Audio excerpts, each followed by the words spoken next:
Hola, sí. Parece ser que sí. Muy buenas tardes a todos. Muchísimas gracias por estar aquí hasta ahora, un día como hoy. Se agradece muchísimo. Y vamos a dar una conferencia que tiene un gran interés. Como lo habrán podido ver, está escrita en la pizarra y de alguna manera refleja lo que son los problemas de la Constitución española de cara a lo que es la unidad de España y la viabilidad de España incluso, ¿no?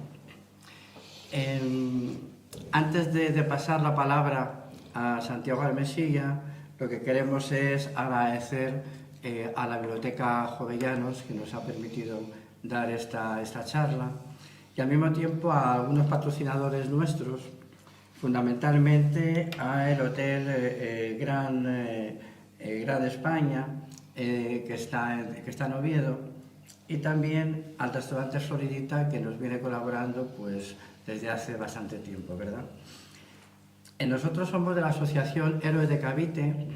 Héroes de Cavite lleva no muchos años, pero tratamos de hacer todo lo que está en nuestra mano para divulgar lo que es la historia de España, ¿no? La asociación es de ámbito hispanista, se creó en Cartagena en el año 2020, nació con la voluntad de fomentar la cultura y la historia entre los ciudadanos de la comunidad hispana, y entre sus principales objetivos está realizar actividades culturales, fomentar el hispanismo y la historia compartida, sobre todo de 1492 a 1898. Dar a conocer nuestra historia y luchar contra la leyenda negra, divulgando una realidad histórica que ni siquiera se cuenta en los colegios, defendiendo el patrimonio cultural, histórico, artístico y rescatando figuras de la hispanidad que han sido olvidadas pese a la importancia de sus logros. Defendemos la unidad territorial de España, tal y como se recoge en el artículo 2 de la Constitución española, y reivindicamos el español como lengua común y elemento cohesionador de la hispanidad, sin olvidar las otras lenguas presentes que aportan riqueza cultural, pero que carecen de ese carácter de lengua común. Y yo quiero agregar que sin esa lengua común España no tendría ninguna capacidad geopolítica en el mundo. Por eso la defensa de la lengua común tiene una trascendencia impresionante. Es lo que nos da no solamente presencia, sino posibilidad de poder. Y en el mundo sin poder no somos nada. Fomentamos el hispanismo, es decir, incrementar los lazos de amistad, cooperación e integración con los países de la esfera de la hispanidad, siendo consciente que esta es el resultado de un mestizaje y que unidos podemos ser más fuertes para afrontar futuros retos en un mundo globalizado. Lo anterior sigue la estela marcada por la Constitución de 1812, que hacía referencia a los españoles de ambos hemisferios. Hacemos hincapié también que la asociación mantiene una estricta neutralidad ideológica sin entrar absolutamente a estar a favor o en contra de cualquier partido político ni ideología determinada. Lo único que nos defendemos es la hispanidad y la necesidad de una articulación de todo el mundo hispano. Y Santiago Armesilla, para mí es una satisfacción presentarlo, porque me parece que es de las personas que debe de marcar un futuro dentro del país. Es una persona muy clarividente, una persona con una gran formación, y no solamente que tenga gran formación, sino además que tiene una capacidad de análisis y de síntesis y de proyectar hacia el futuro soluciones que se echan en falta. Por la hora que es, me voy a saltar el extenso currículo que tiene, porque creo que hay poca agua aquí para luego poder beber después de decirlo. Pero para resumir, diremos que Santiago tiene muchos ensayos interesantísimos. El Iberofonía y Socialismo os lo recomiendo fervorosamente, he sido uno de los lectores de él, y creo que ese libro lo deberíamos leer todos. Y aparte de su actividad como ensaísta, pues se le conoce también como divulgador, donde está adquiriendo cada día mayor notoriedad, ¿no? No digo más, simplemente le pasamos la palabra y démosle un aplauso, si os parece.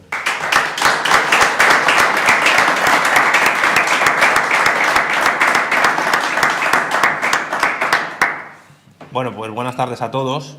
Para mí es un enorme placer estar dando una charla en Gijón, porque realmente es la primera vez en mi vida que estoy en Gijón. Estuve de pasada hace años y llevaba 5 años sin estar en Asturias y pues por cosas de la vida he pasado más tiempo en Oviedo que en Gijón. Así que mis disculpas por ello, pero bueno, ya espero estrenarme y que no sea la última vez.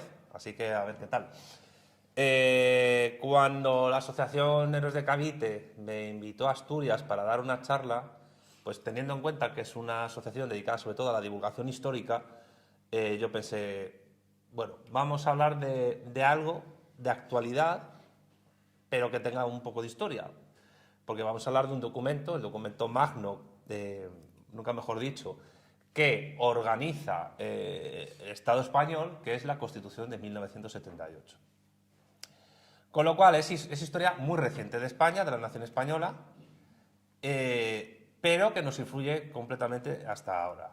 Igual que cualquier evento histórico nos influye y nos determina, porque las líneas causales que determinan nuestro presente, nuestro aquí y ahora, vienen del pasado.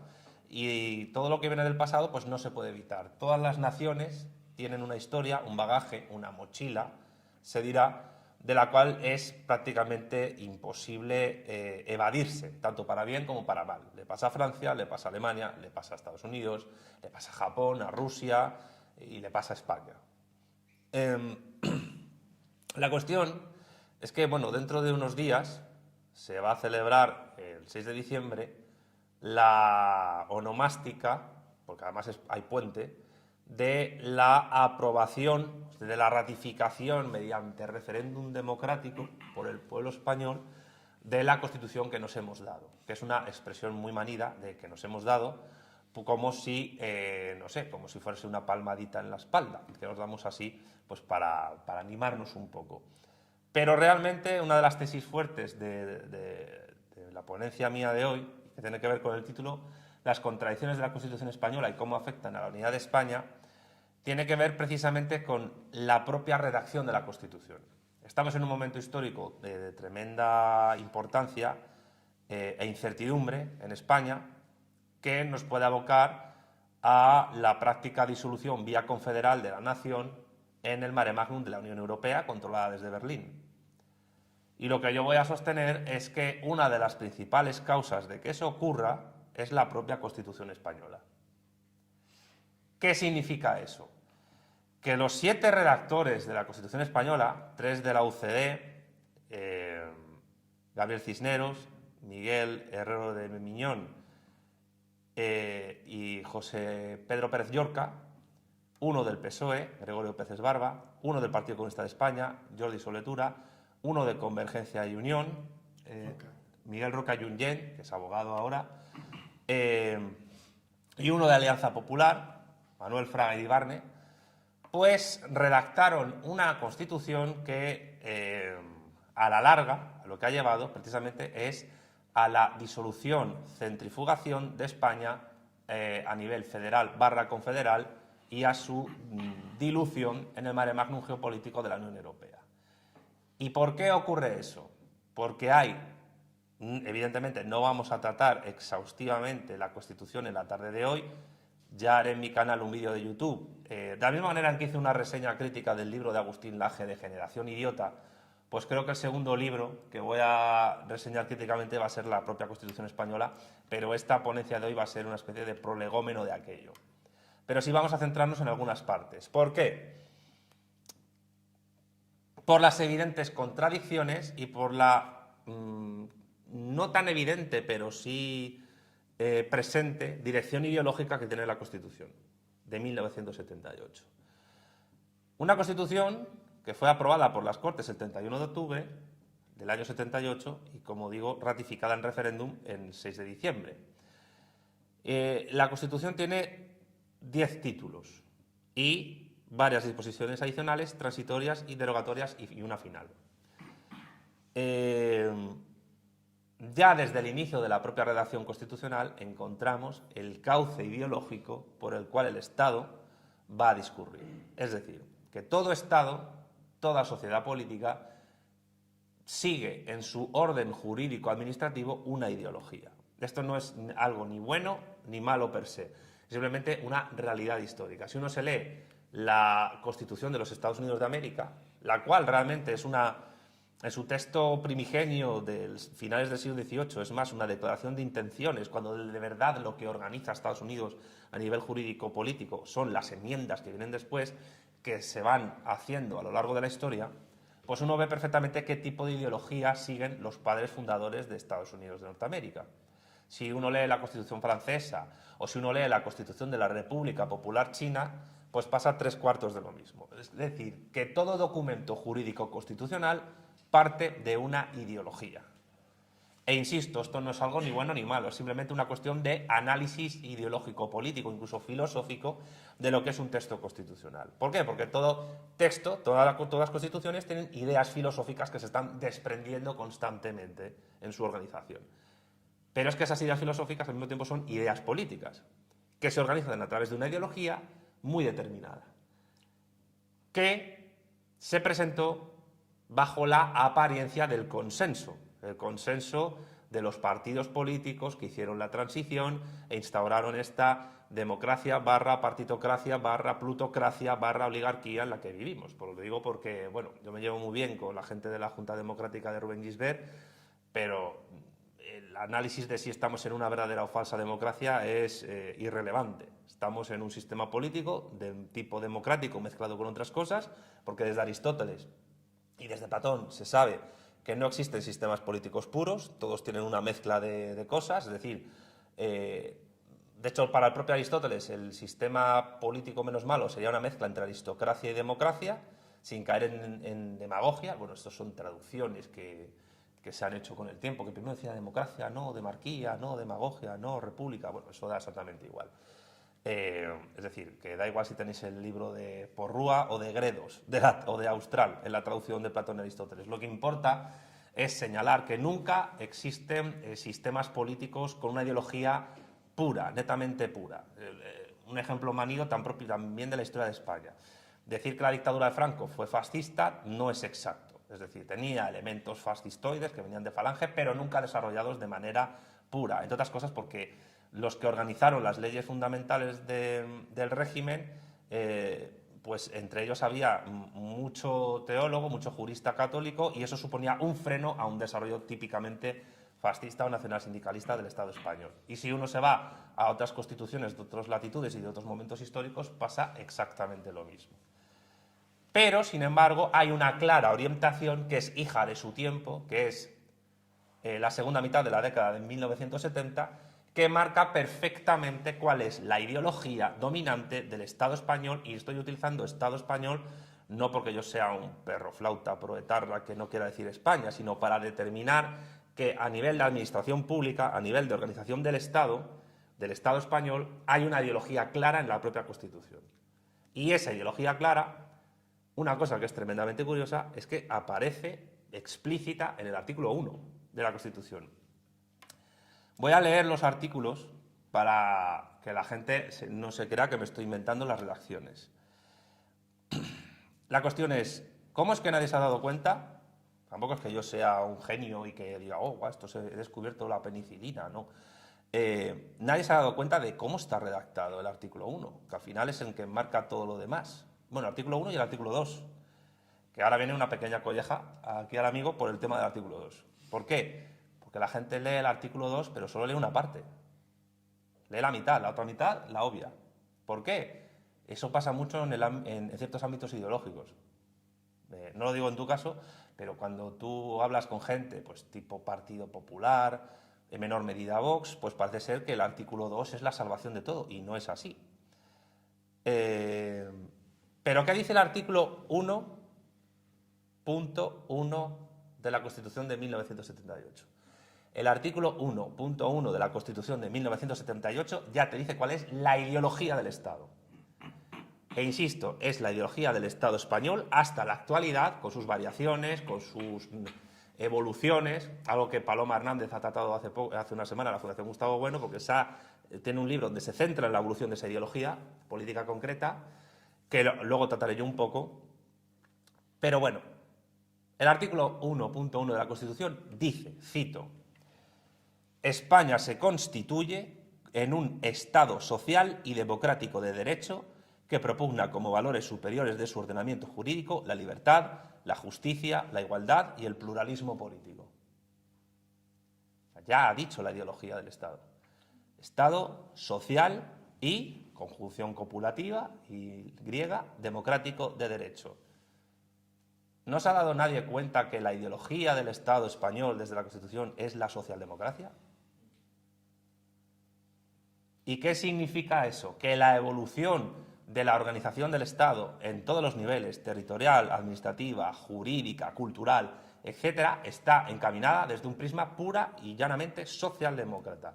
Y además, socialdemócrata de tipo alemán, porque la socialdemocracia, como cuarta generación de las izquierdas políticamente definidas en la contaduría de Bueno, es una izquierda definida que surge en Alemania, cuando se forma el primer partido marxista de la historia, que es el Partido Socialdemócrata Alemán, que es la fusión de otros dos, pero que pronto, unos 20 años más o menos, 25, abandona el marxismo vía lo que entonces se llamó el revisionismo de Kautsky y sobre todo de Eduard Bernstein.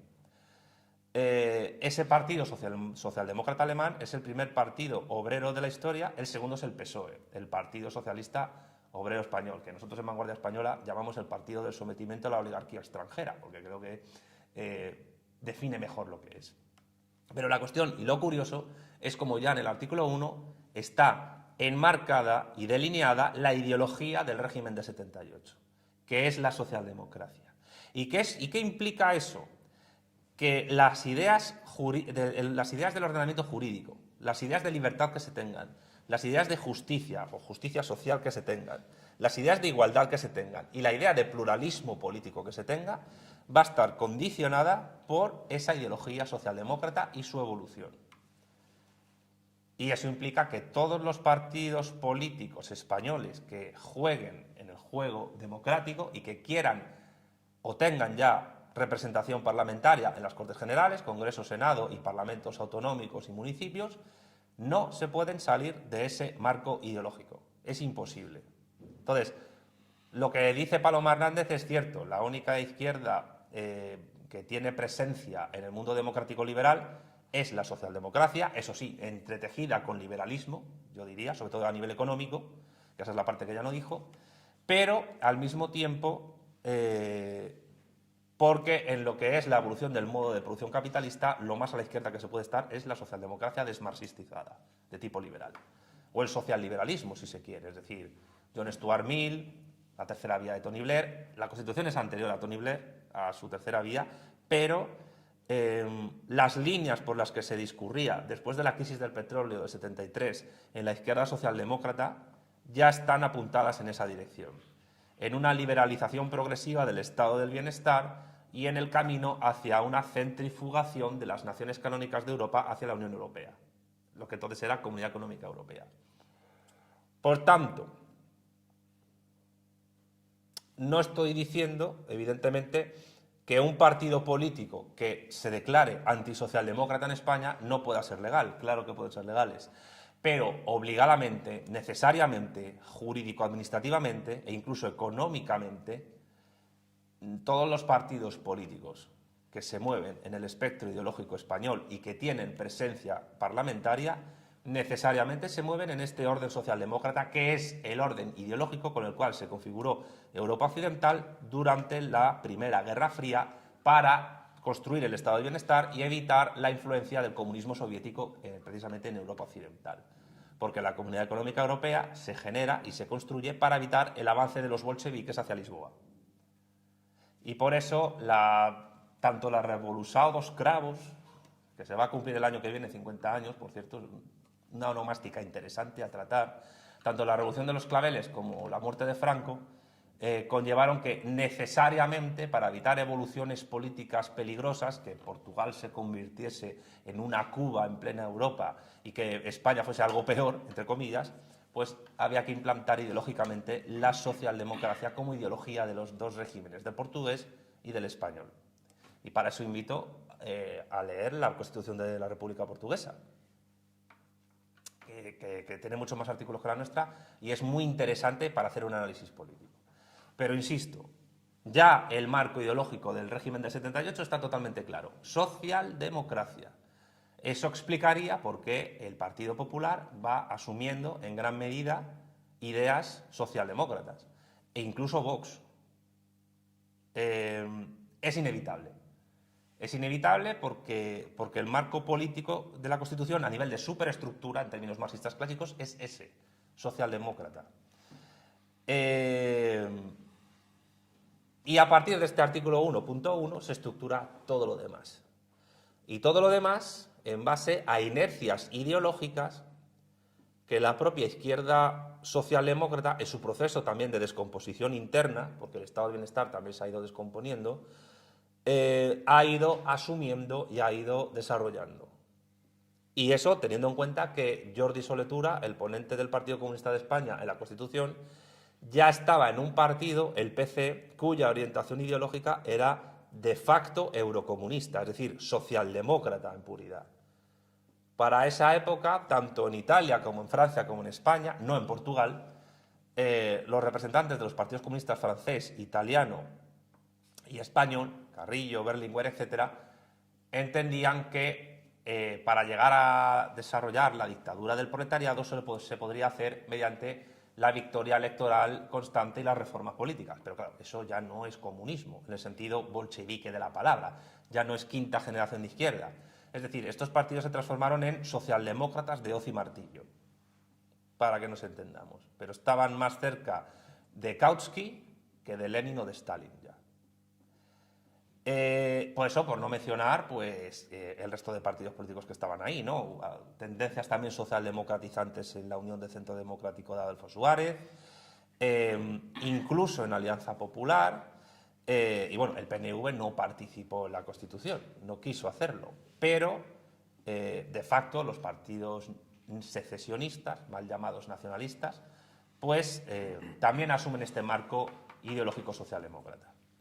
Ahora, después de este artículo punto 1, que habla de pluralismo político, y esto es importante, el tema del pluralismo político, es como hay que leer el artículo 2, que es el que ya presenta, digamos, la contradicción más fuerte de toda la Constitución española, y que es en el fondo el artículo que lleva a la larga a la descomposición de España.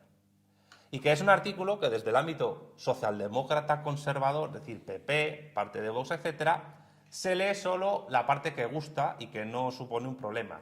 Porque una de las grandes contradicciones sociales de la Constitución española es que los llamados constitucionalistas la leen como si fuesen judíos leyendo el Talmud.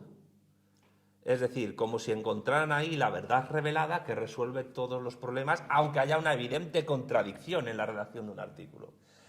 Y eso supone un problema porque, de cara a defender la reforma, la ruptura con el orden constitucional, estamos hablando con auténticos hooligans de un texto que ellos no ven, que es una chapuza jurídica, política, ideológica, etc. Y esa chapuza tiene el artículo punto 2, que parte de una ideología socialdemócrata y en el fondo de orientación cosmopolita, europeísta, la siguiente redacción. La Constitución se fundamenta en la indisoluble unidad de la nación española, patria común e indivisible de todos los españoles. Y ahí viene una coma y todos, ¡ay, qué bonito, qué guay! No hay que respetar la Constitución porque se defiende la unidad de España y la nación española y todo es precioso y hay que respetar el orden constitucional y todos vamos a las manifestaciones contra la amnistía que va a dar Pedro Sánchez a los secesionistas porque hay que respetar la Constitución. Pero luego resulta que sigues leyendo ese artículo después de la coma y ¿qué dice ese artículo? Después de decir, la Constitución se fundamenta en la indisoluble unidad de la nación española, patria común e indivisible de todos los españoles, coma, sigue. Y reconoce y garantiza, y esto tiene que ver con el pluralismo político, es decir, y reconoce y garantiza el derecho a la autonomía, es decir, una autodeterminación light, de las nacionalidades y regiones que la integran y la solidaridad entre todas ellas. La solidaridad siempre es la unión frente a un tercero. Entonces, ¿solidaridad frente a qué? Y en segundo lugar, ¿cuáles son esas nacionalidades y cuáles son esas regiones? Luego iremos al título 8 de la Constitución, que es donde encontramos también el meollo del desarrollo de la chapuza del artículo 2. Pero es que al mismo tiempo la cuestión es, ¿por qué se habla de nación española y de nacionalidades. Bueno, pues eso tiene que ver, y aquí hay una influencia claramente socialdemócrata, de Convergencia y del PC, con la distinción entre nación y nacionalidad que hicieron los bolcheviques en Rusia. Y que viene de Lenin. Es decir, lo digo porque mi próximo libro va a ir sobre eso, que sale en enero del año que viene. El año que viene es el centenario de la muerte de Lenin, y medio de encargo, pues la editorial Almuzara me encargó hablar de un tema de Lenin. Entonces, el tema que voy a tratar en Lenin va a ser una crítica al derecho de autodeterminación.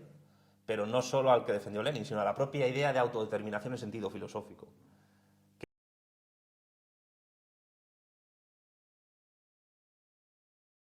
Estos son pequeños spoilers que hago de vez en cuando en charlas para generar clickbait. Perdón por los anglicismos que he utilizado.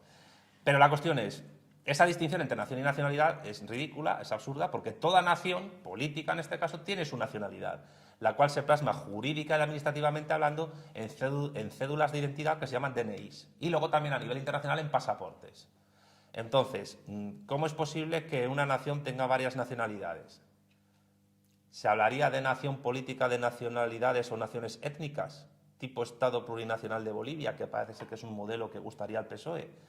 La cuestión es que ya tenemos aquí una contradicción, primero por la confusión entre nación y nacionalidad, confusión por distinción que no se explica, que se da por hecha, con lo cual se asume que no hay una nación española única, sino que ya de facto España es un Estado plurinacional, y al mismo tiempo se da pie a que cualquier región, es decir, comunidad autónoma de España, y eso se verá luego en el título octavo, pueda declararse a sí misma nacionalidad, y por tanto nación, tanto en su preámbulo como en otros.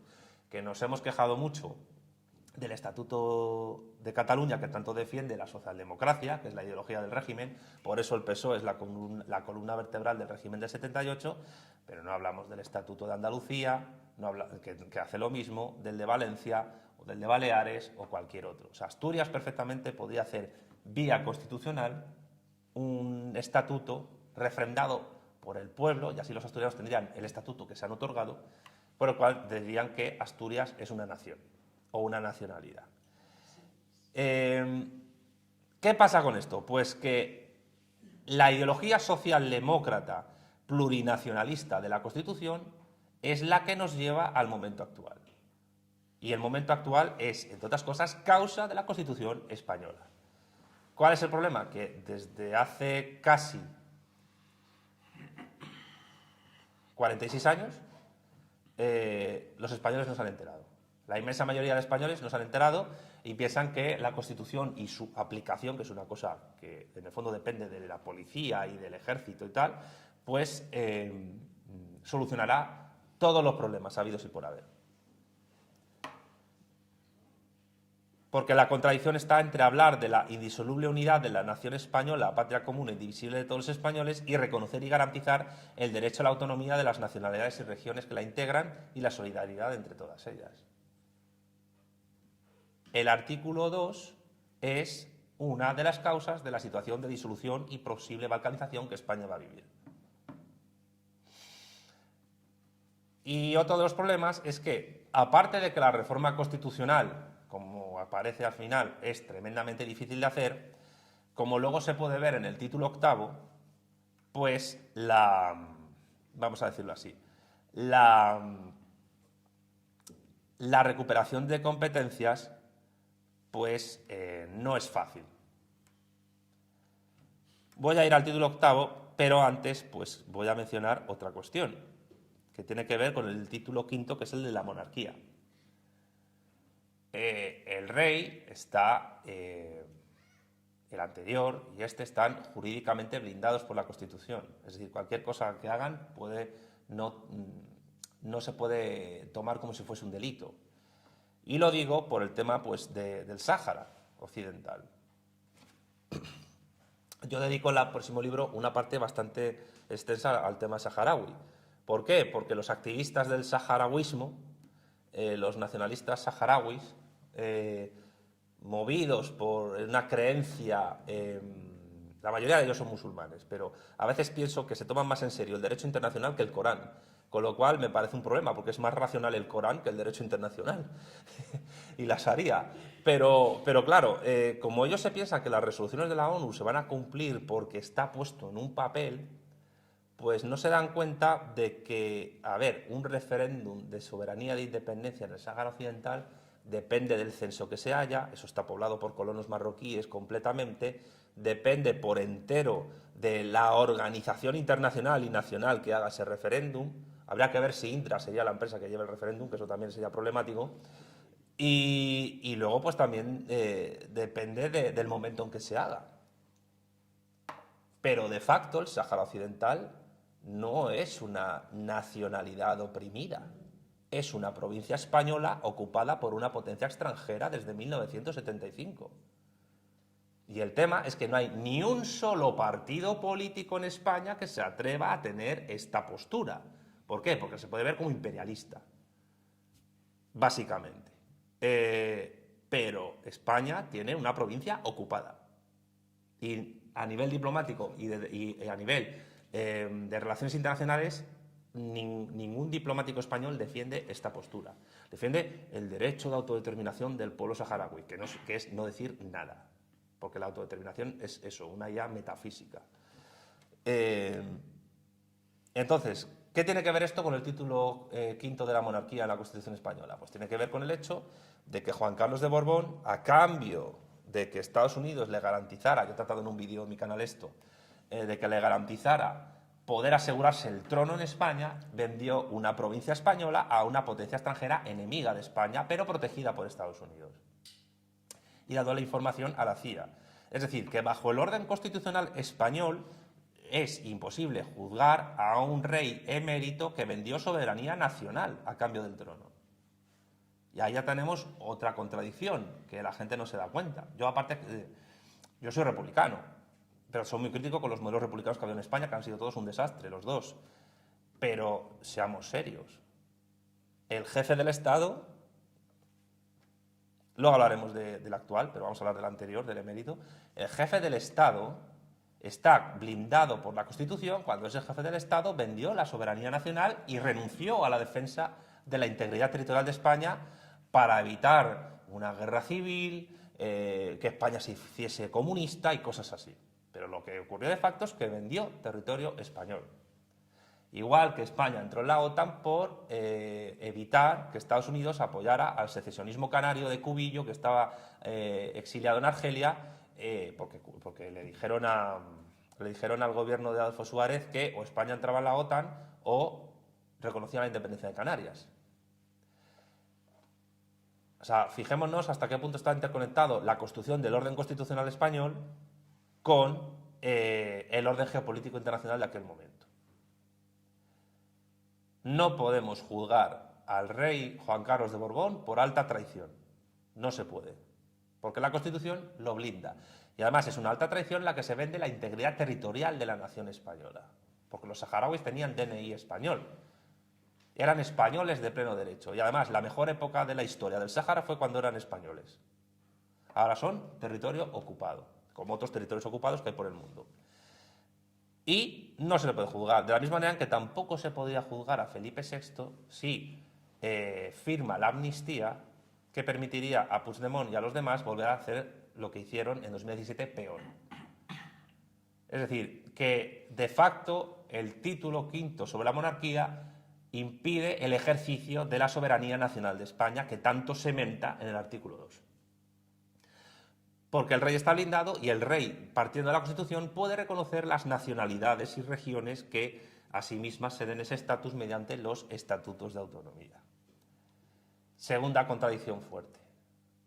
La dialéctica, como señalaba Bueno, como se llama Marx y como se llama Hegel, es contradicción. Si no hay contradicción, no hay dialéctica. Otra cuestión es cómo se resuelve esa contradicción. Pero sin contradicción no hay dialéctica, hay conflicto. Y un conflicto puede ser permanente, perpetuo y no generar contradicción. Quiero decir, uno puede tener una enfermedad crónica y no morirse. Entonces estaría ahí un conflicto en el organismo. Pero solo con el momento de la contradicción se puede hacer una operación a vida o muerte. Entonces la resolución de esa contradicción vital orgánica es o te mueres o vives, a lo mejor pues yo que sé, tullido o con un marcapasos o lo que sea. Pero evidentemente hay dos contradicciones fuertes que están relacionadas con lo mismo, que es con la cuestión de la soberanía nacional de España. Al mismo tiempo, si nos vamos al título octavo, que es el de la organización territorial del Estado, nos encontramos mucho más en desarrollo y de mucho más extenso la aplicación extraña de esas contradicciones internas que tiene la propia Constitución española en las partes que he dicho. Una Constitución, repito, de ideología socialdemócrata. Es decir, ni un solo partido político en España, pluralismo político, sea secesionista, sea españolista, sea de extrema derecha, sea de extrema izquierda, sea comunista o sea fascista o sea liberal, ninguno puede salirse en ningún momento del marco ideológico socialdemócrata impuesto por la Constitución. Con lo cual, de facto, todos somos un poco socialdemócratas en España, para bien o para mal. No sé si somos conscientes de lo que esto conlleva, que nuestra forma de ver el mundo está determinada por esa ideología. Y salirse de una ideología. Octavo. En este título hay varios capítulos sobre principios generales, sobre administración local y sobre comunidades autónomas, que es el capítulo tercero. En ese capítulo tercero del título octavo, a partir del artículo 148, se delimitan las competencias que puede tener una comunidad autónoma. En ese mismo título octavo se habla de las competencias que puede tener el Estado. Aparentemente, esas competencias del Estado central, entre comillas central, y las autonomías están bien delimitadas por la Constitución, jurídicamente hablando. Pero si las leemos, vamos a leer las dos, las de las comunidades autónomas y las del Estado, y luego vamos a leer lo que viene después, porque es la tercera contradicción y muy heavy, muy fuerte. El artículo 148 dice: las comunidades autónomas podrán asumir competencias en las siguientes materias. Bueno, voy a hacer una pequeña pausa. Quiero hacer una pregunta al público. Que levante la mano cuántos han leído entera la Constitución española. Nadie. Vale. Hay que leerla entera, porque si no lees entera, no. O sea, es decir, nos hemos dado a todos un texto que no hemos leído entero. ¿Cómo podemos ser conscientes de lo que pasa en España si no sabemos el marco jurídico ideológico que nos organiza y nos integra? Yo espero que después de esta charla la leáis entera con lápiz y papel, que en casa lo discutáis, lo debatáis, lo analicéis con amigos, porque tiene tela. Yo ya os he dicho ya 2 artículos, un título entero y sus contradicciones, y ahora atención. Artículo 148 de la Constitución. Dentro de los términos de la presente Constitución, los estatutos serán la norma institucional básica de cada comunidad autónoma y el Estado los reconocerá y amparará como parte integrante de su ordenamiento jurídico, dentro del pluralismo político y de la idea de que pueda haber nacionalidades y regiones. Entonces, los estatutos de autonomía deberán contener, esto es el artículo 147 todavía, la denominación de la comunidad que mejor corresponda a su identidad histórica. Por eso, perfectamente Asturias puede ser una nación. Por eso, realmente lo que está haciendo Pedro Sánchez no es un golpe de Estado. En absoluto está haciendo un golpe de Estado contra España ni contra la democracia. Está desarrollando las leyes que hay en ella, que son leyes que tienen contradicciones internas y que llevan a la situación actual y a la disolución y centrifugación de España. Es decir, es que este es el problema. Como la Constitución es socialdemócrata, realmente los que mejor aplican en la Constitución son los socialdemócratas y no el PP, que es un poco socialdemócrata, ni Vox. El problema es que ni el PP ni el Vox entienden la Constitución española. La leen parcialmente y solo la parte que les suena bien y les gusta, pero no la leen entera, y además hablan de reformarla, pero saben que es muy difícil o casi imposible. Entonces, la delimitación de su territorio. Y esto tiene que ver con la disposición adicional cuarta, por la cual la Comunidad Autónoma de Euskadi y Navarra pueden fusionarse, que más bien es la anexión de Navarra por parte del País Vasco, que tiene tela, que lo dije ayer en la otra conferencia en Oviedo, que tengamos una región de España con una bandera británica oficial. O sea, fijémonos si estamos ideológicamente subordinados al mundo anglosajón, que tenemos una región con una versión casera de la Union Jack, que hicieron un par de hermanos flipados, los excarlistas Sabino y Luis Arana, que querían convertir Euskadi en la República Vasca del Sagrado Corazón de Jesús, textual, o sea, derecha pura y dura, subordinada al Imperio Británico como colonia o a Estados Unidos. O sea, ¿cómo es posible que el pueblo español, consiente tener esta basura de constitución? Pero consiente que haya una región con una bandera británica. Es que no es solo Gibraltar, es que es el País Vasco. Y el PNV ha estado relacionado con la inteligencia británica desde hace más de un siglo. Y lo toleramos, y lo consentimos. ¿Por qué? Por el pluralismo político, social y democrático del artículo 1. La delimitación de su territorio, la denominación, organización y sede de las instituciones autónomas propias. Sigo con el artículo 147 del título 8. Las competencias asumidas dentro del marco establecido en la Constitución y las bases para el traspaso de los servicios correspondientes a las mismas. La reforma de los estatutos se ajustará al procedimiento establecido en los mismos y requerirá, en todo caso, la aprobación por las Cortes Generales mediante ley orgánica, con lo cual todo va a depender de las fuerzas que en el Poder Legislativo haya para que un estatuto pase por legal y legítimo o no. Y ahora nos vamos al maravilloso artículo 148 de la Constitución, el de las competencias de las comunidades autónomas, las cuales pueden ser nacionalidades o regiones, como Andalucía, cuyo padre de la patria es Blas Infante, por cierto, un señor que se convirtió al Islam, aunque la familia lo niegue, para desde ahí impulsar la islamización de Europa, que es un tema apasionante, precioso, muy bonito. Artículo 148. Las comunidades autónomas podrán asumir competencias en las siguientes materias. Organización de sus instituciones de autogobierno, las alteraciones de los términos municipales comprendidos en su territorio y, en general, las funciones que correspondan a la administración del Estado sobre las corporaciones locales y cuya transferencia autorice la legislación sobre el régimen local. Ordenación del territorio, urbanismo y vivienda. Las obras públicas de interés de la comunidad autónoma en su propio territorio. Los ferrocarriles y carreteras cuyo itinerario se desarrolle íntegramente en el territorio de la comunidad autónoma y en los mismos términos. El transporte desarrollado por estos medios o por cable. Los puertos de refugio, los puertos y aeropuertos deportivos y, en general, los que no desarrollen actividades comerciales. La agricultura y ganadería, de acuerdo con la ordenación general de la economía. Fijémonos lo que esto supone de cara al PAC y al Fondo de Cohesión de la Unión Europea. La Unión Europea se come las competencias autonómicas en el primer sector, porque no las tiene el Estado. Y a cambio de una subvencioncita, pues sobornan al agricultor o ganadero de turno mientras es improductivo. ¿Por qué? Porque la comunidad autónoma no es nada frente a Bruselas. Y esto está amparado por la Constitución. Otra contradicción que tenemos, pero sigo.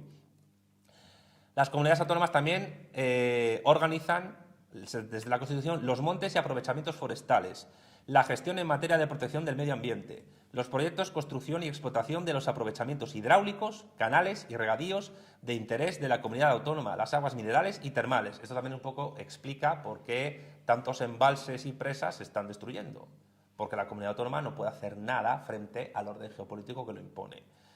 La pesca en aguas inferiores, en marisqueo, y la acuicultura y la caza y la pesca fluvial, las ferias interiores, el fomento del desarrollo económico de la comunidad autónoma dentro de los objetivos marcados por la política económica nacional, la artesanía. Es decir, que la industria alfarera, cerámica de Talavera de la Reina, en Toledo, si queréis saber por qué se ha ido al garete, pues tiene que ver un poco con esto. Lo mismo que he dicho con el tema de la agricultura y del primer sector español. Museos, bibliotecas y conservatorios.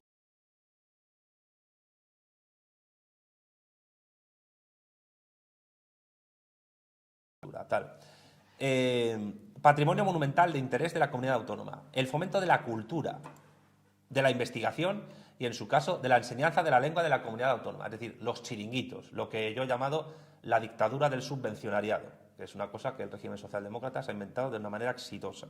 Hay mucha gente que vive del Estado sin ser funcionarios, que son básicamente subvencionariado. Y es gracias a esto, a las competencias autonómicas.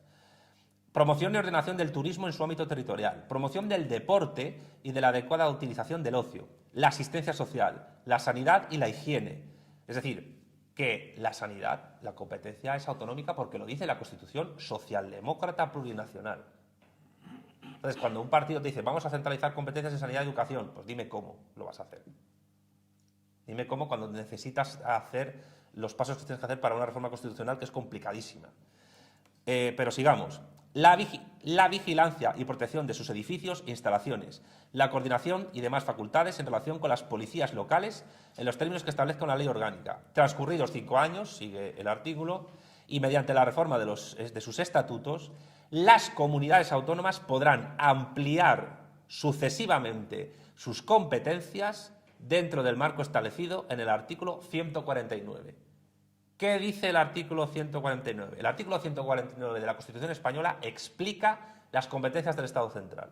Pero ya al final del artículo 148, el punto 2, te dice que transcurridos 5 años las autonomías podrían adquirir competencias del Estado que están en el artículo siguiente. Otra contradicción, siguiendo la contradicción de las naciones y nacionalidades en este orden plural político de la socialdemocracia del 78. La cuestión es, ¿os han explicado todas estas cosas en algún momento en vuestra vida? ¿En algún aula, en alguna clase, en televisión, en alguna charla? No. ¿Por qué? Porque nadie se ha atrevido a analizar críticamente desde el materialismo lo que es la Constitución española, que es una chapuza hecha adrede para llegar a la situación en la que ahora estamos. Y ahora vamos al artículo 149. El Estado tiene competencias exclusivas sobre las siguientes materias, en teoría.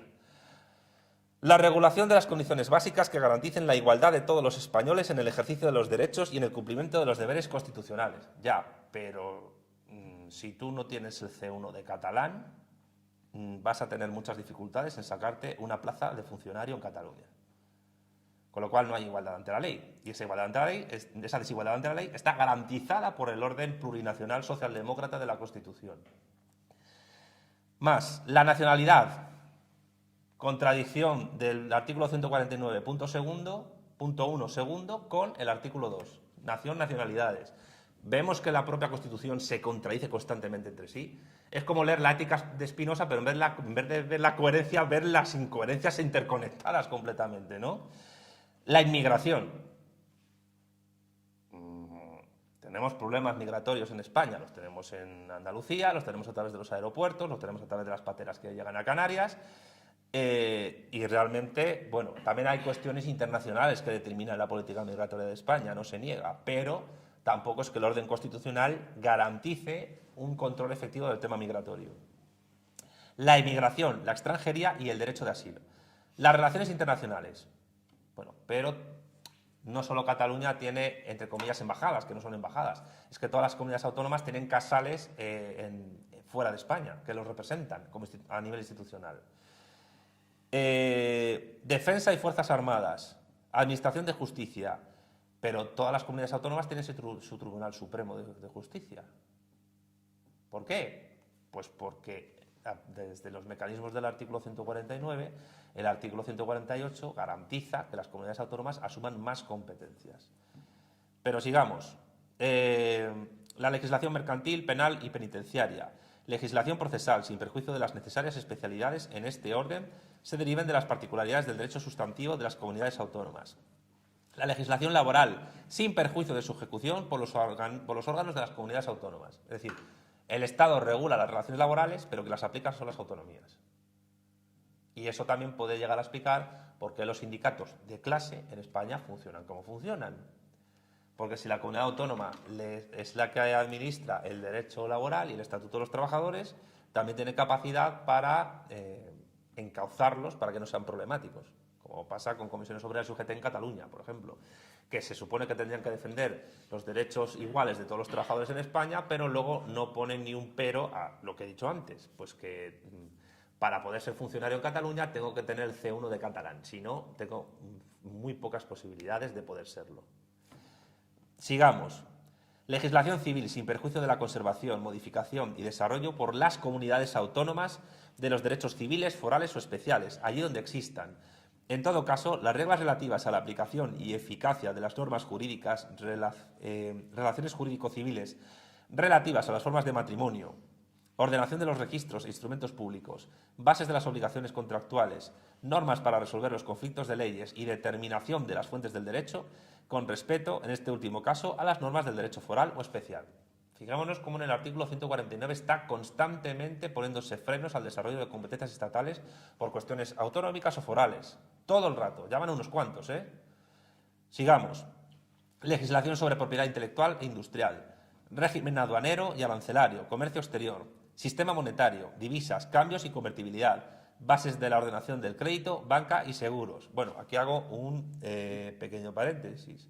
El sistema monetario español, desde que dejó de tener la peseta, depende del Banco Central Europeo. Y la única reforma constitucional que se ha hecho en España desde el 78 fue la reforma exprés que pactaron el PSOE y el PP para cambiar el artículo 135 y adecuar los presupuestos generales del Estado a la deuda con el Banco Central Europeo, con la Unión Europea. Otra cosa más de nuestra maravillosa Constitución Socialdemócrata Plurinacional. La única reforma que tiene una Constitución que disuelve la soberanía nacional, en el artículo 1, en el artículo 2, en el título 5 de la monarquía, en este título 8 que estoy leyendo, se ha hecho para acceder a aún más soberanía. Por cierto, noticia de hoy, el derecho a veto por parte de los estados en la Eurocámara va a desaparecer. A partir de ya, la Eurocámara tendrá competencias para dictar la política interna y la política económica de cualquier estado sin que ningún estado... Y eso se hace por los vetos de Hungría, sobre todo, y del grupo de Visegrado a eso. Entonces, la justificación que se va a dar en España, ¿cuál va a ser? Desde el régimen socialdemócrata. Pues es para evitar que la ultraderecha haga vetos a las políticas progresistas europeas. O sea, si el niño del sexto sentido fuera un analista político, en vez de decir que en ocasiones veo muertos, diría en ocasiones veo socialdemócratas. O sea, voy caminando por España y solo veo socialdemócratas por todas partes. ¿Es así? Más competencias centrales del Estado. Legislación sobre pesas y medidas. Determinación de la hora oficial. Que tenemos la hora de Alemania porque Franco quiso. Una locura porque a Portugal está en la misma península y tiene una hora menos, como Canarias y como Inglaterra. Y el meridiano de Greenwich pasa por Aragón y por Valencia. ¿Por qué narices tenemos ese horario que nos viene tan mal desde hace tiempo? Porque las costumbres y las inercias sociales anteriores al cambio de horario se han mantenido durante siglos. Pues para adecuarnos a Europa, primero vía Franco y luego vía PSOE. Pero bueno, esto creo que es un poco otro tema, pero también lo dejo caer para que lo reflexionemos. Hacienda General y deuda del Estado. Fomento y coordinación general de la investigación científica y técnica. Sanidad exterior. Bases y coordinación general de la sanidad. Legislación sobre productos farmacéuticos. Legislación básica y régimen económico de la seguridad social, sin perjuicio de la ejecución de sus servicios por las comunidades autónomas. Las bases del régimen jurídico de las administraciones públicas y del régimen estatutario de sus funcionarios que, en todo caso, garantizarán a los administrados un tratamiento común ante ellas. El procedimiento administrativo común, sin perjuicio de las especialidades derivadas de la organización propia de las comunidades autónomas. Es que está todo el rato el parapeto, el freno de las autonomías a las competencias del Estado. Os dais cuenta de que hay cada punto del artículo 149 donde están las autonomías frenando al Estado en su aplicación y su desarrollo de cosas. Es constante. Y esto tiene que ver con la articulación contradictoria del artículo 2. Bueno, pesca marítima, sin perjuicio de las competencias que la ordenación del sector se atribuye a las comunidades autónomas. Marina mercante y abanderamiento de buques, iluminación de costas y señales marítimas, puertos de interés general, aeropuertos de interés general. Esto es ambiguo. ¿Qué significa el interés general? ¿Quién determina lo que es el interés general? Pues los pactos de los partidos en el poder legislativo, en el Congreso de los Diputados. En fin, más ferrocarriles y transportes terrestres que transcurran por el territorio de más de una comunidad autónoma. Régimen general de comunicaciones, tráfico y circulación de vehículos a motor, correos y telecomunicaciones, bla, bla, bla, cables aéreos, submarinos y radiocomunicación. La legislación, ordenación y concesión de recursos, aprovechamientos hidráulicos cuando las aguas discurran por más de una comunidad autónoma. Y o sea, ¿qué significa? Que los ríos que no...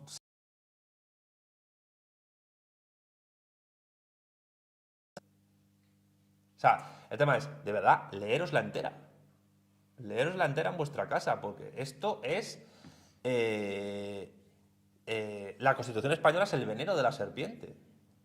Es una trampa contra España, la propia Constitución. Y los españoles no nos hemos dado cuenta hasta que estamos empezando a ver las orejas al lobo. La legislación, ordenación y concesión de recursos y aprovechamientos hidráulicos, bueno, esto ya lo he dicho. Legislación básica sobre protección del medio ambiente sin perjuicio de las facultades de las comunidades autónomas, de establecer normas adicionales de protección, bla, bla, bla. Obras públicas de interés general o cuya realización afecte a más de una comunidad autónoma. Las que sean de una sola comunidad autónoma las lleva la comunidad autónoma. Fijaros el poder que tiene la administración regional del Estado con respecto a la nación, que además es una administración regional que se puede reconocer a sí misma como nacionalidad, sin ningún problema, en base al pluralismo político socialdemócrata. Y oponerte a esto es oponerte a la ideología socialdemócrata del régimen, es decir, ser facha franco-fascista, nazi, Hitler, Inquisición, Torquemada, Belcebú, caca, culo, pedo, pis. Es decir, es esto.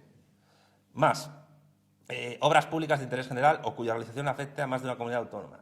Bases del régimen minero y energético, régimen de producción, comercio, tenencia y uso de armas y explosivos, normas básicas del régimen de prensa, radio, televisión y en general de todos los medios de comunicación social, eso sí, sin perjuicio de las facultades en que su desarrollo y ejecución correspondan a las comunidades autónomas.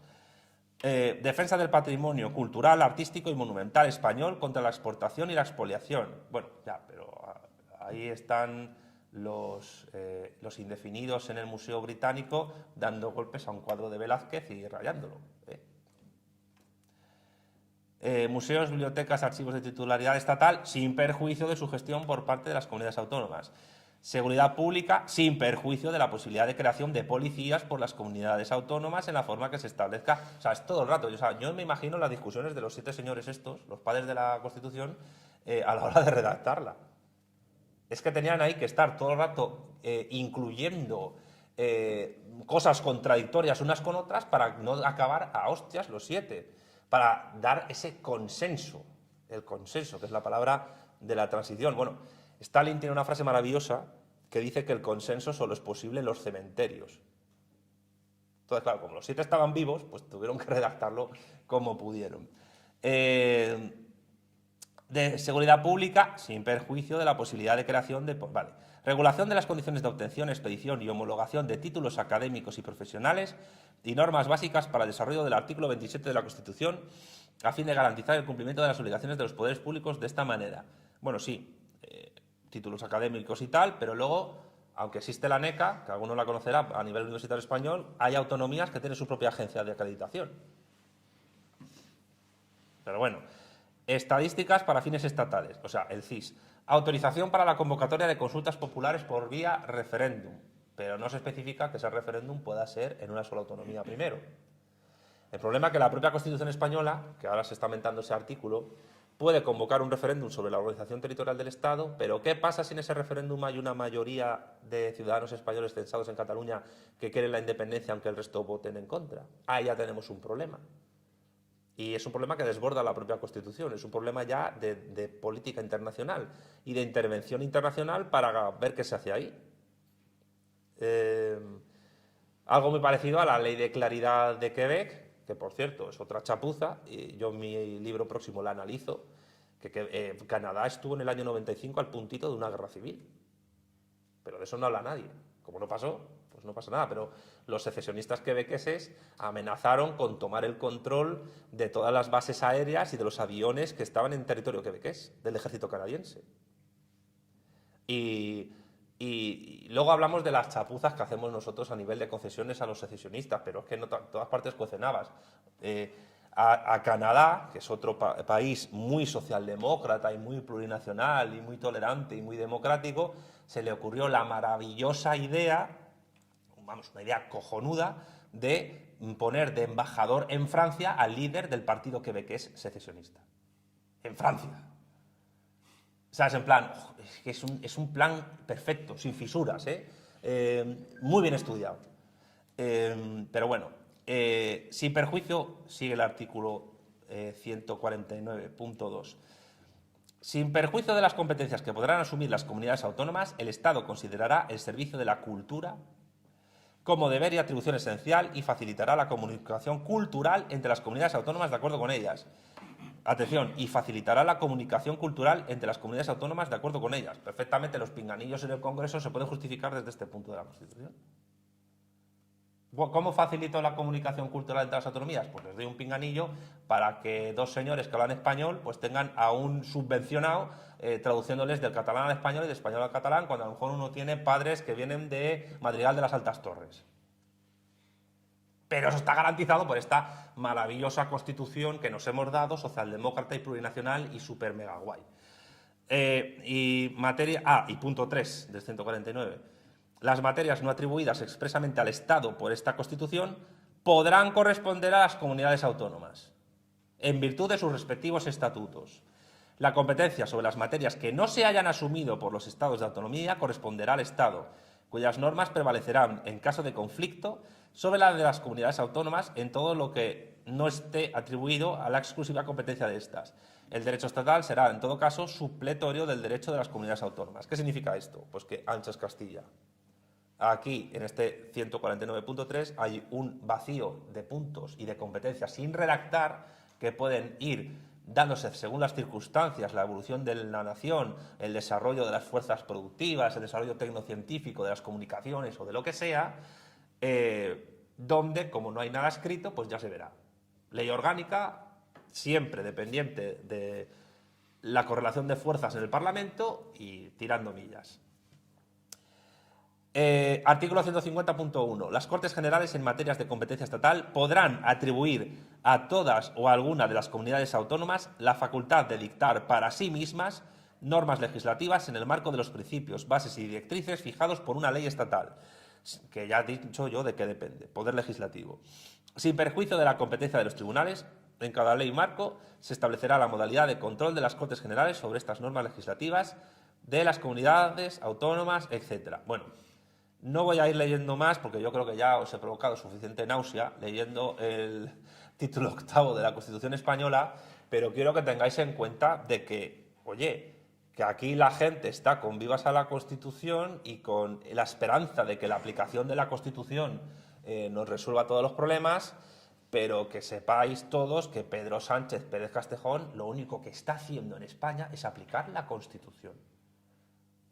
Una Constitución que ideológicamente es PSOE y que obliga a que el resto de partidos asuman total o parcialmente ese PSOE, State of Mind, esa socialdemocracia de origen germánico que domina España desde el 78. Y digo de origen germánico porque la Constitución de 1978 tuvo dos inspiraciones. Por un lado, la Constitución de la República de Weimar, que acabó como acabó, y por otro lado, la Constitución de la República Federal de Alemania, cuyos Länders tienen menos competencias que las comunidades autónomas españolas, pero que también puede tener una tendencia centrífuga, que claro, ha sido un poco atenuada por la mal llamada reunificación alemana, que habría que llamar más bien anexión por parte de la Alemania occidental de una Alemania oriental que hoy todavía tiene un nivel de vida y un poder adquisitivo inferior a la de la Alemania occidental. En todo caso, insisto, la Constitución merecería un análisis concienzudo, crítico de todos sus puntos, uno por uno, de todos sus artículos, uno por uno. Pero creo que eso lo haré en un vídeo, pero en todo caso sí era absolutamente necesario pues plasmar los artículos más complicados. Pero hay más cosas que hay que tener en cuenta. Vamos al título 10 de la reforma constitucional. Claro, porque hay otra cosa que ocurre con este título 8º. Para el Estado central puede resultar muy difícil recuperar competencias cedidas a las autonomías. Muy difícil. Con lo cual, el Estado central no tiene mecanismos para recentralizarse.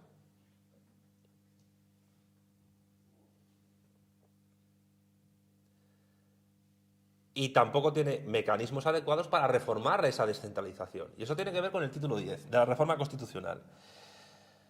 Es un título con 4 artículos, del 166 al 170 69. Pero vamos, los importantes son del 167 hacia el final. Dice el artículo 167 de la Constitución. Punto 1. Los proyectos de reforma constitucional deberán ser aprobados por una mayoría de 3/5 de cada una de las cámaras, es decir, Cámara Baja, Congreso, y Cámara Alta, Senado. Si no hubiera acuerdo entre ambas, se intentará obtenerla mediante la creación de una comisión de composición paritaria de diputados y senadores que presentará un texto que será votado por el Congreso y el Senado. Es decir, que todo esto va a depender de la correlación de fuerzas de los partidos políticos que hay. Cada uno con sus fines y aprovechando la Constitución y sus contradicciones al máximo. Punto 2 del 167. De no lograrse la aprobación mediante el procedimiento del apartado anterior y siempre que el texto hubiere obtenido el voto favorable de la mayoría absoluta del Senado, el Congreso por mayoría de 2/3 podrá aprobar la reforma. 3. Aprobada la reforma por las Cortes Generales, será sometida a referéndum para su ratificación cuando así lo soliciten, dentro de los 15 días siguientes a su aprobación, una décima parte de los miembros de cualquiera de las cámaras. Artículo 168.1.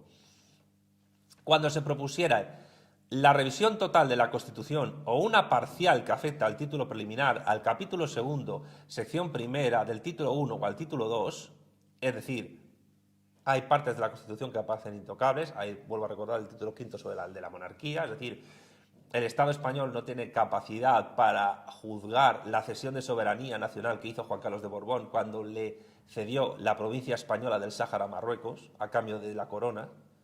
Tampoco tendríamos capacidad para juzgar a Felipe VI si firma la amnistía.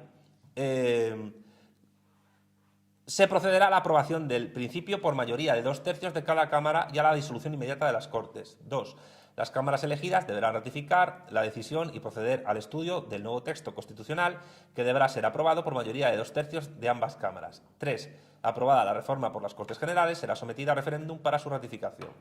Artículo 169. No podrá iniciarse la reforma constitucional en tiempo de guerra o de vigencia de alguno de los estados previstos en el artículo 116, que remito a que se lo lean. Es decir, que si hay una guerra de balcanización en España, la Constitución sigue siendo intocable. Una Constitución que nos lleva a la centrifugación.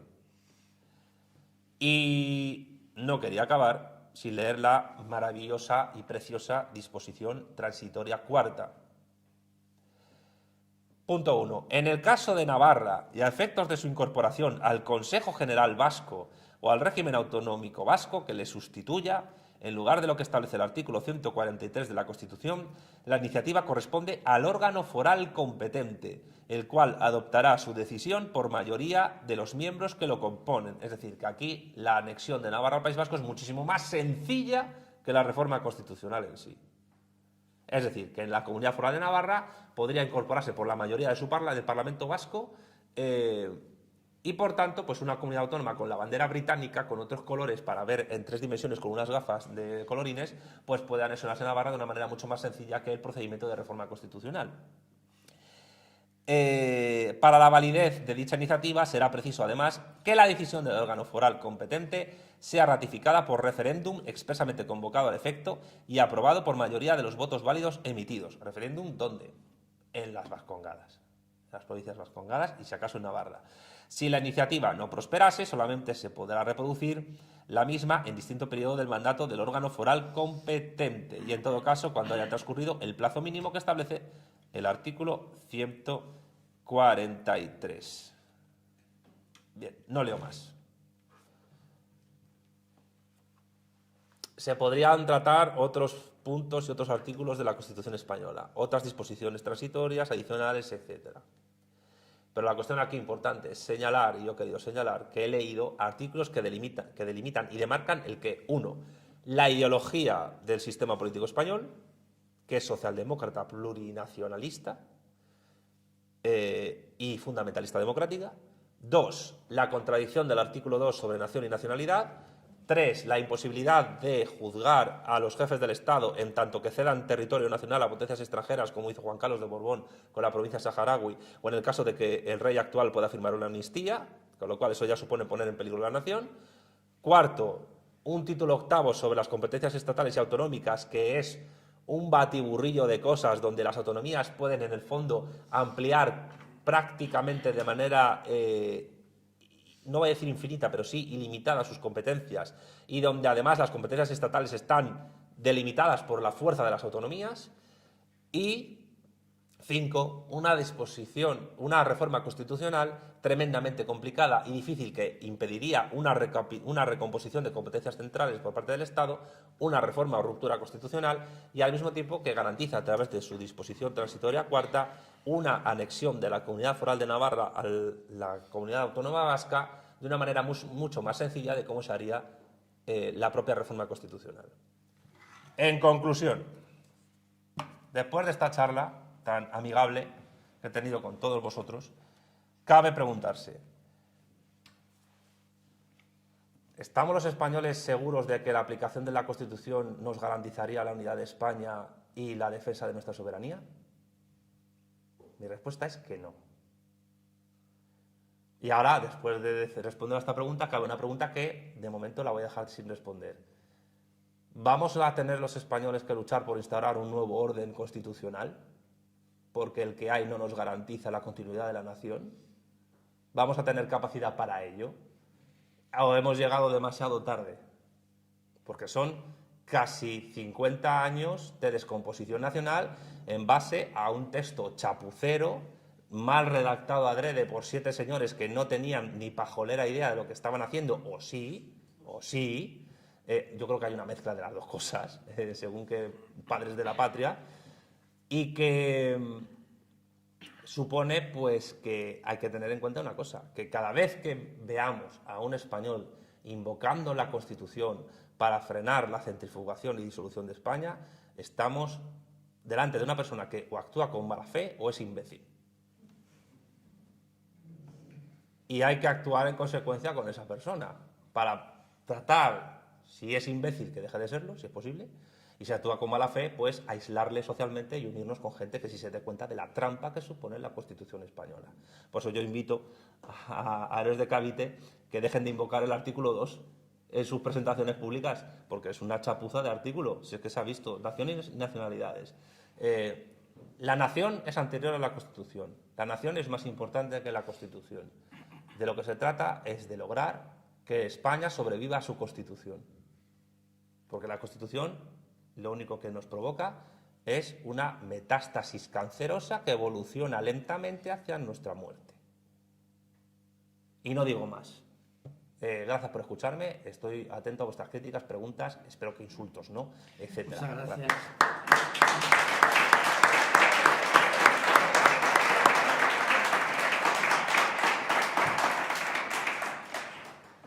A ver, ¿quién se anima a hacer preguntas complicadas? O sencilla, da igual, ¿eh? Venga. Yo, en principio, lo que veo es más influencia desde Alemania en la Constitución, en el orden constitucional, que del bloque anglosajón. Bueno, a ver, Estados Unidos, a través de la CIA, tuteló el proceso de transición, sin duda alguna. Alguna influencia tiene en esto, seguro. Pero la inspiración ideológica del texto constitucional yo lo veo más desde Alemania que desde Washington. Y lo veo sobre todo desde la socialdemocracia alemana. Porque es que el PSOE es básicamente un partido que está al servicio de Alemania y de Estados Unidos. Pero la ideología que yo veo aquí no es una ideología Whig, no es una ideología Tory, no es una ideología republicana de Estados Unidos, ni tampoco demócrata de esos tiempos. Aunque el PSOE en parte también sea una sucursal en España del Partido Demócrata, que también lo es. Que para analizar el Partido Demócrata se requeriría otra ponencia, un seminario entero, ¿no? Pero yo veo más o la mano o la influencia ideológica de Alemania, de la socialdemocracia alemana en el texto constitucional, que otra cosa. Yo ya he señalado las dos influencias, la Constitución de Weimar y la de la República Federal Alemana previa anexión de la RDA. Bueno, es que, cuidado, porque los Länder alemanes, aunque asuman menos competencias que las autonomías, en base al orden jurídico alemán podrían asumir muchas más. Es decir, que esa centrifugación es frenada por las propias reformas del gobierno alemán, pero Alemania puede tender perfectamente, si se dieran las circunstancias, a una centrifugación propia. No hay que olvidar que Alemania, aunque la Unión Europea es un proyecto imperial alemán, es un proyecto imperial que se hace desde Alemania a trancas y barrancas, porque Alemania es un país que no tiene soberanía militar. No tiene un ejército tan sólido como tuvo en la época, no ya digo de Hitler, sino incluso de la Primera Guerra Mundial, y además es un país sin bomba atómica y de donde se encuentran las mayores bases de Estados Unidos en el mundo. Y ya sabemos cuál es el lema de Estados Unidos con respecto a la OTAN: Alemania abajo, Rusia afuera y nosotros encima. Con lo cual, Alemania tiene su proyecto imperial, que es Europa, lo ha sido siempre, pero no las tiene todas consigo a la hora de asegurarlo. Lo que pasa es que el PSOE es una herramienta de subordinación perfecta, que no tiene ningún otro país. Es decir, ya quisieran las élites políticas, las clases dominantes de Italia o de Francia, tener un PSOE. Y más Francia, porque la socialdemocracia francesa desapareció del mapa. Y no desde Mitterrand, desde... ¿Cómo se llamaba el último presidente? François Hollande, creo. Fue el último presidente socialdemócrata que tuvo Francia. Y la socialdemocracia italiana también está disuelta. Pero es que el PSOE es una máquina muy bien engrasada de poder. Tienen los políticos mejor preparados de España y tienen los asesores mejor formados de España. Asesores políticos, mediáticos, comunicacionales, etc. Pero el orden constitucional alemán, si no es por el freno del Estado y si no es porque el orden de partidos allí no es el que está aquí y porque la subordinación alemana no es fuerte, pero no es tan fuerte como en España, se podría dar, yo creo, perfectamente la posibilidad de una centrifugación de Alemania. Es decir, si en algún momento se llega a una Europa de las regiones, Alemania también se disolvería como Estado. Y Francia, Italia, sería más complicado, pero ocurriría también. Lo que pasa es que el orden constitucional socialdemócrata español, yo creo que ha querido ser más papista que el Papa, es decir, más alemán que los alemanes. Y ese es el tema, que el modelo territorial y organizativo es un modelo basado en Alemania, pero queriendo ser alemanes al cubo. Bueno, y el tema, esto es un punto muy importante porque la existencia de ese tipo de partidos está garantizada por la propia Constitución. Una Constitución que admite y protege y ampara las nacionalidades, que cada autonomía se pueda considerar a sí misma nacionalidad, que haya derecho no de autodeterminación, sino camuflado de autonomía, es decir, tienes toda la autonomía posible dentro del orden constitucional, pero el orden constitucional en el fondo es una cuestión de relaciones de poder, y al mismo tiempo se garantiza en el artículo 1 el pluralismo político. Entonces, ¿qué pasa? Que defender, como hace Vox o como hace Vanguardia Española, la ilegalización de los partidos, no ya solo secesionistas, sino que defienden el derecho de autodeterminación, es una propuesta en el fondo no constitucional. Porque va en contra del artículo 1, de la defensa del Estado social y democrático de derecho, que defiende la igualdad, la justicia y el pluralismo político. Es decir, que estamos atados de pies y manos. Es muy difícil, si no decir prácticamente imposible, moverse fuera de los esquemas de la Constitución española. Una Constitución que, a pesar de sus contradicciones, se aplica porque es el marco a través del cual el Estado opera en el territorio nacional. Es la pescadilla que se muerde la cola. Teniendo en cuenta que la reforma es muy difícil de organizar, tal y como he descrito en el último título, en el título 10º de la Constitución, lo que cabe preguntarse es, ¿tenemos fuerza para hacer una ruptura? Lo que llamaban hace 20 años o hace 15 un proceso constituyente, que en el fondo no es nada, porque Podemos quiso hacer un proceso constituyente, pero claro, en el Podemos en el fondo no es más que un desarrollo también de la Constitución.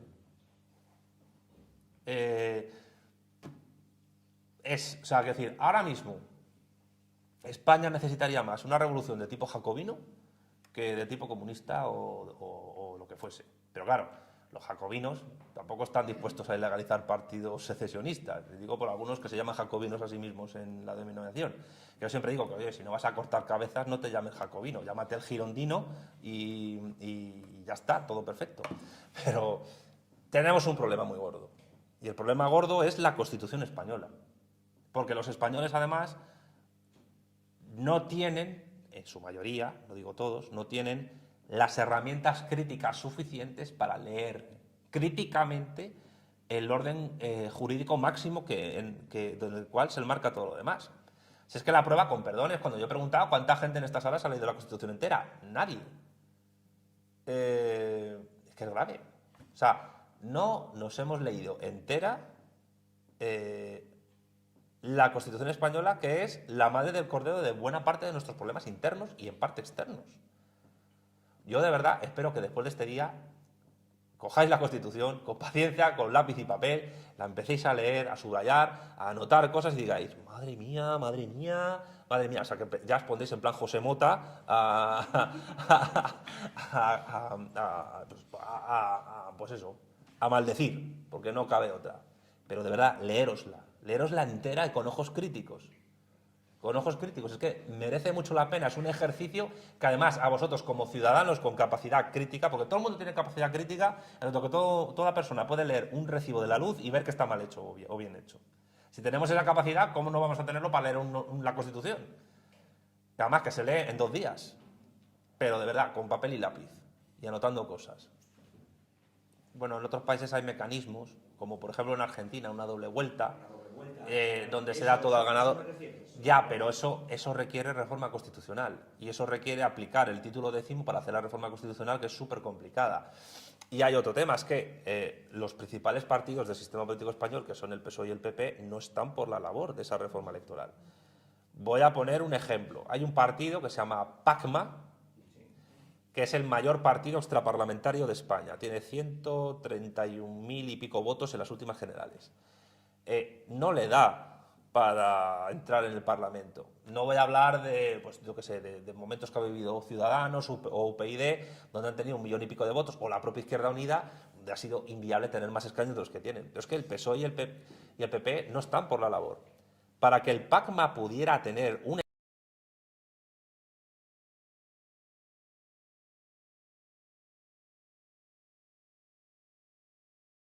parlamentarios que son eternos aspirantes a tener un escaño en el Congreso de los Diputados o incluso el Senado. Pero cuando tienes a un PSOE y a un PP que ha organizado el sistema electoral español para que las provincias rurales tengan más peso para conseguir escaño y más capacidad para conseguir escaño por una cuestión de representación justa proporcional con respecto a las más urbanas y que puedan tener un representante en el Congreso, pues tenemos el problema de que ese tipo de sistema beneficia al PSOE y al PP y a los partidos que se presenten en pocas circunscripciones donde tengan garantizada la representación. En este caso, pues Junts, Esquerra Republicana, PNV, EH Bildu, Bloque Nacionalista Gallego, Coalición Canaria, etc. ¿Qué significa eso? Significa que reformar la ley electoral implica reformar la Constitución mediante unos mecanismos muy complicados, como yo he visto, que ya se supone una contradicción. Segundo, que cualquier tipo de reforma constitucional de la ley a la ley tiene que partir necesariamente de las fuerzas que existan en el Congreso de los Diputados. Y tercero, que para que una fuerza política nacional implantada en todas las provincias pueda llegar a tener representación parlamentaria, le cuesta horrores. Horrores. Y en absoluto tiene garantizado el éxito. Es decir, si el PACMA llegase en algún momento a tener un escaño en el Congreso de los Diputados, pues para defender a los perritos, necesitaría tener una fuerza política de implantación territorial tal que si llegaran a tener, yo que sé, 1.200.000 o 300.000 votos, pues podría tener unos escañitos por Madrid, pero al fin y al cabo eso da igual, porque la fuerza no te dan los votos, la fuerza política te la da la representación que tengas en las cámaras alta y baja y el dinero que consigas a partir de ello. Por eso, por mucho que se pongan, siempre va a tener más representación parlamentaria Esquerra Republicana o Junts o el PNV que el PACMA. Y insisto, yo pongo el PACMA porque es el principal partido extraparlamentario en votos en España, que podría ser lo otro, pero cualquier otro va a tener las mismas dificultades. La gente dice, bueno, vamos a reformar la ley electoral. Vale, pues reforma la Constitución. Pero insisto, la Constitución también, su mantenimiento, ¿de qué depende? De esa correlación de fuerzas y del hecho de que un escaño en Cuenca, en Guadalajara o en Teruel cuesta mucho menos conseguirlo que en Madrid o Barcelona. Por eso Teruel existe, tiene escaño, pero el PACMA no. ¿Por qué? Porque Teruel existe, se presenta por Teruel. Y la población de Teruel es la que es. Es una aplicación sui generis de la ley DONT, que no se aplica solo en España, que se aplica en Argentina, que tiene doble vuelta, pero... O sea, quiero decir, discutir sobre cómo tendría que ser la ley electoral, sobre si hay que defender una doble vuelta o no, puede ser muy interesante, puede ser una discusión apasionante a nivel político, politológico, decir, oye, pues esto puede ser más democrático, más justo, lo que sea, pero al final pues son castillos en el aire, porque el orden político que tenemos es el que es. Y por eso, pues dice, pues el Feijóo dice, yo no es ilegítima la amnistía, pero no vamos a protestar en el Senado contra ella. ¿Por qué? Porque sabe que el orden constitucional que tenemos depende de la aplicación de esa amnistía. Es decir, todo lo que está pasando es desde la ley. Es desde la ley. Con lo cual, cuando salen a las masas a las calles a protestar por el golpe de Estado de Sánchez, no está dando ningún golpe de Estado. Yo insisto, no es un golpista. Es un señor que aplica la Constitución española. El problema es la Constitución española. Entonces, ¿podemos discutir sobre una nueva ley electoral? Sí, pero previamente tenemos que leer críticamente la Constitución. No sé si me he explicado. Sí. Vale. Solo hay un momento en el cual un partido político puede medir sus fuerzas reales a nivel electoral en España, que es con las elecciones al Parlamento Europeo, en el cual España es circunscripción única. Pero también que para tener 3 escaños Podemos en el 2014 fue cuando se presentó, necesitó más de 1 millón y pico de votos, 1.200.000 votos. O sea, no es fácil. Y para eso tuvo que estar saliendo Pablo Iglesias 1 año entero y medio en la tele haciendo propaganda electoral de su próximo partido. Que esa es otra, o sea, es decir, hay que salir en la tele. Si no sales en la tele no existe. ¿Por qué Javier Milei se ha convertido en presidente del gobierno en Argentina? Porque ha salido mucho en la tele y ha utilizado bien los medios de comunicación de masas. Que claro, dicen, no, es un voto de castigo antisistema. No, es una cosa totalmente mainstream, Javier Milei. Es el eterno representante, bueno, el lunes en la Fundación Gustavo Bueno diré al final de la conferencia lo que es Javier Milei.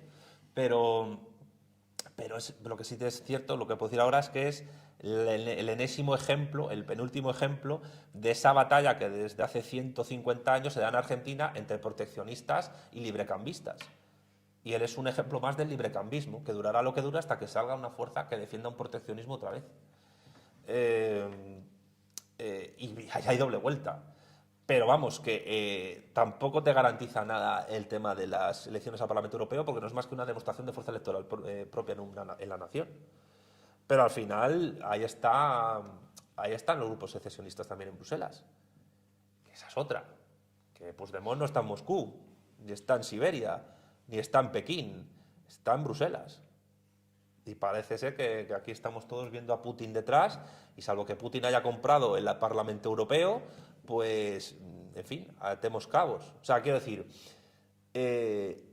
está bien que señalemos todos esos puntos, ley electoral, circunscripciones, tal, pero al final la realidad de la praxis política española se mide en lo que se ha articulado en la Constitución.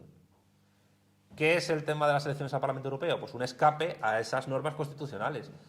Pero si luego llegan Bruselas, Estrasburgo, el Banco Central Europeo y nos dice que tenemos que reformar la Constitución, y la única vez que se han puesto de acuerdo PSOE y PP para reformar la Constitución es la reforma del 135 para pagar la deuda al Banco Central Europeo que está en Frankfurt, Alemania, pues apaga y vámonos. O sea, para reformar la ley electoral, el PSOE y el PP, salvo que les vaya la vida en ello y saquen tajada, jamás se van a poner de acuerdo. Se ponen de acuerdo para cumplir la voz de su amo, pero nunca van a hacer nada que les pueda perjudicar a nivel electoral en España. Los dos son partidos que siguen ese orden constitucional, socialdemócrata, plurinacional y europeísta. Está el PP gobernando en Andalucía junto con Vox. Han protestado por lo de Blas Infante, padre de la patria andaluza. No. En la manifestación de hace una semana en Cibeles, la gente salía de su casa con la bandera española y llegó el PP repartiendo banderas de la Unión Europea, con el logotipo del PP en la esquina. Y claro, y la gente en plan, toma, ¿y esto qué es? Nada, pues es una cosa, es para que vean en Bruselas que aquí no hay un peligro soberanista, no sé qué. Estamos atadísimos de pies y manos, interna y externamente.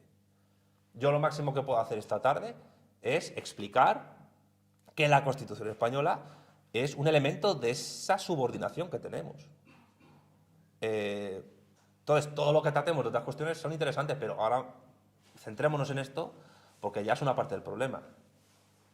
Y luego entendamos por qué un partido político que se opone a lo que está haciendo Pedro Sánchez y que incluso habla de golpe de Estado, pero que en el fondo sabe que no hay golpe de Estado ninguno, reparte banderas de la Unión Europea en una manifestación patriótica, con el logotipo del partido en la bandera de la Unión Europea, que eso es muy grave.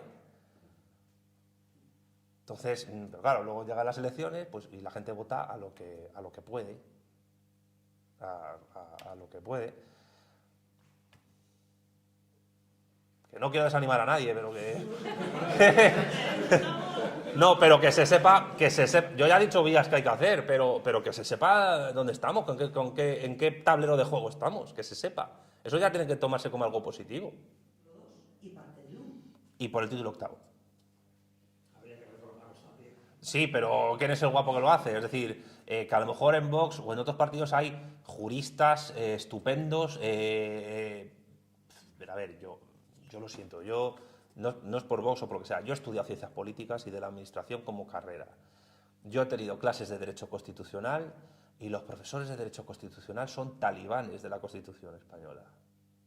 Entonces, ellos se la toman como el Talmud y como lo más maravilloso que ha habido en la historia y el rollo este del periodo más pacífico y rico y maravilloso que ha vivido España. Bueno, como si España hubiera nacido con la Constitución española. Es como la gente que se piensa que antes de Felipe González en el 82 España vivía en el Paleolítico Superior. O sea, hay gente que se cree eso. Y hay gente que se cree que España nace con la Constitución española de 78. Pero es que por muy buenos constitucionalistas que pueda tener un partido como Vox, catedráticos de Derecho Constitucional que los hay, también van a leer la Constitución desde un prisma errado. Porque el problema no son los mecanismos de reforma o de ruptura que he dicho yo. El problema es el redactado entero y sus contradicciones. Es decir, que la Constitución española es lo que lleva a la disolución de España. Entonces, a eliminar las autonomías va en contra del artículo 2, en contra del artículo 1, en contra entera del título octavo, en contra de la disposición transitoria cuarta por el tema de la anexión de Navarra al País Vasco, porque si no hay comunidades autónomas no puede haber anexión. Y va en contra también de la forma en que se organizan las leyes orgánicas de los estatutos de autonomía. Es que son 50 años de rodaje del régimen del 78. O sea, no es... Sí. Una última pregunta. Vale. No, yo honestamente creo que la situación actual, o sea, ahora tenemos un problema y lo tenemos ahora. Y mañana lo tendremos más agravado. Y pasado mañana más agravado. Pero hay esperanza, hay juventud. No, esa es otra esperanza. O sea, ahora mismo... Pero es más importante que haya gente mayor hoy que jóvenes. ¿Por qué? Porque son los que se han dado cuenta de que les han estado engañando después de 40 o 50 años. Que se pueda caer uno de la burra. Que se pueda caer uno de la burra siendo mayor es muy importante. Los partidos del régimen, llamémoslo como son, porque es lo que son, no van a hacer absolutamente nada, porque están absolutamente comprometidos.